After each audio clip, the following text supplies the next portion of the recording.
Welcome to the E.W.S Orion Data Portal. My name is Aaron and I'm an Envirotech at E.W.S. And in this video, I'm going to run you through a setup process for E.W.S tiltmeters in Orion. The E.W.S tiltmeter is a handy cell or satellite data logger that can be used to measure the movement or displacement of the A and B axis or pitch and roll of a surface, slope, beam or wall. Post installation of a tiltmeter, you may require the following information: the device's unique cell or IMEI number, its coordinates and orientation of which it was installed, the install height or length of where it was installed, and a stable reading of each axis from when the device was first installed or when the install surface or location is known to be stable. This is typically the following steps that we would take to set up a device on the Orion Data Portal. Once the device is online, we set up the configuration page applying the device's name and location, then set up the channels page, allocating our raw channels and creating any required soft sensors. Then we apply any calibrations to those previously created soft sensors and test our results. For the calibration in this video, I'll be using an E.W.S template called Absolute Tilt Displacement. This is purely one interpretation of how to convert the device's raw angle into a meaningful output, and E.W.S understands that your requirements may vary. Let's try and explain this calibration as simply as possible. We'll imagine a slope like a dam wall or embankment, then install our tiltmeter on a post in that slope. When we have determined the tiltmeter to be stable, we can record our R0 or stable reading. Now imagine the tiltmeter moving down the slope to a new position and reporting or recording a new current reading. By calculating the tiltmeter's angle into a length, we can compare the two positions and indicate the displacement amount, or how far the tiltmeter has shifted from the stable position. Moving on to Orion, we will search for the device using the IMEI or cell number. Apply its name, update its location,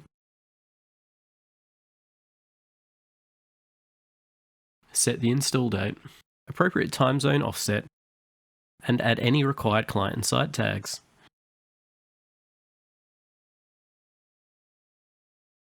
Also remember to hit Update Device before moving on. Next, we'll head to the channel screen. You should ensure the channels are set up correctly and match your device. They should look similar to what's displayed right now. Next, we're going to add a soft sensor and give it the sensor type of displacement. We'll also set the units to millimeters. We'll give it a custom name of absolute displacement axis Y and set the base sensor as Y-axis delta angle. We'll tick the status and show on map icons and save our channel. Next, we'll set up a soft sensor for the X-axis, choosing displacement as our sensor type, selecting our units as millimeters, giving it a custom name of absolute axis X, and using the base sensor of the X-axis. Ensure our status and show on map icons are selected and then save our channel. We can then determine a stable reference point by looking at the sensor data for each sensor. To decide this, you may need to talk with your survey or installation team, but you should be looking for a time where no works are being carried out next to the device and you can be assured that it has been given enough time to settle into place. Air temperature may also play a role in your decision, so picking a point in the middle of your expected temperature range may be of benefit. For this video, I'm just picking an arbitrary point from the X and Y channel data and copying it down for later. On the calibration page, we'll use the drop-down menu to find the Y-axis soft sensor channel, then create from template and search for absolute displacement. We'll then add it to our soft sensor. Clicking on the edit icon opens the calibration steps. In step 1, I'll input the Y-axis reading I copied earlier and change the initial value or stable reference point. The rest of the step will convert the degrees into radians so Orion can apply the next calculations.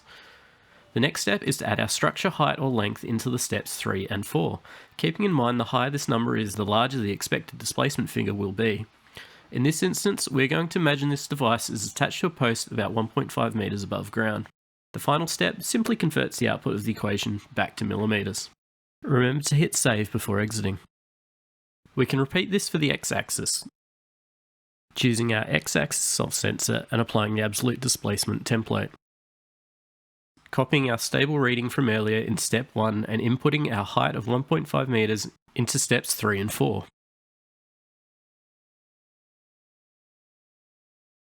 Returning to the channel screen to check our calibrations have taken effect, we are expecting a displacement of around 5 mil for these results, but yours may vary. I hope you've enjoyed this tiltmeter setup example on Orion. Please check back in on the E.W.S YouTube channel for more videos and how-tos on interacting with our products in the near future.